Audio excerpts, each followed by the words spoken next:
Au moins 150 cas recensés en 3 jours. Face à cette hausse soudaine de personnes contaminées, l'Italie a pris des mesures radicales. 2 semaines de quarantaine ont été décrétées dans 11 villes, 10 en Lombardie et une en Vénétie.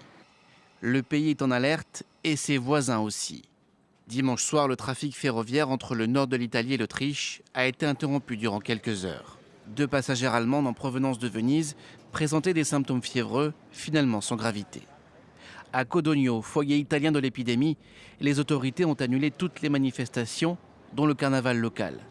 La ville est à l'arrêt, mais ses habitants se disent prêts à respecter les mesures de quarantaine.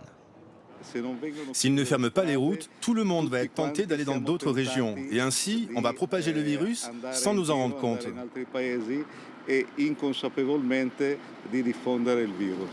Ce qui serait important, c'est qu'un centre commercial reste ouvert.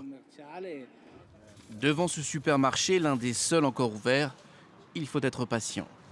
Seuls 5 clients peuvent entrer en même temps pour éviter une trop grande proximité. Certains ont fait de larges provisions en vue des 14 jours de blocus annoncés, et peut-être plus. Oui, on a peur. Parce qu'ici, il y a un nouveau cas par heure. Alors on se prépare à tout. L'augmentation rapide des personnes contaminées inquiète, alors que les autorités ne savent toujours pas d'où est partie l'épidémie. Un homme de 38 ans, considéré comme le patient 1, a bien été identifié, mais sa contamination reste un mystère. À l'extérieur de Codogno, 500 policiers ont été déployés pour filtrer tous les accès à la zone rouge. Pour ceux qui ne respecteraient pas la quarantaine, le gouvernement a prévenu 3 mois de prison encourus pour toute personne qui tenterait d'entrer ou de sortir sans autorisation.